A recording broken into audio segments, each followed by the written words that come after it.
মাগরিবের পরে কারোর সঙ্গে কথা না বলে এই দোয়াটি 7 বার পরে আল্লাহ তাআলার কাছে যা চাইবেন আল্লাহ আপনাকে তাই দান করবে।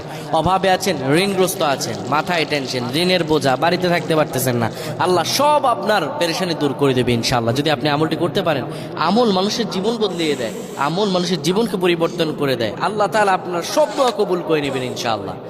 মাগরিব নামাজের পরে কিবলামুখী হয়ে থাকবেন, কারোর সঙ্গে কথা বলবেন না, কারোর সঙ্গে কথা না বলে কিবলামুখী হয়ে আপনি পড়বেন আল্লাহুম্মা আজিরনা মিনান নার, আল্লাহুম্মা আজিরনা মিনান নার, আল্লাহুম্মা আজিরনা মিনান নার।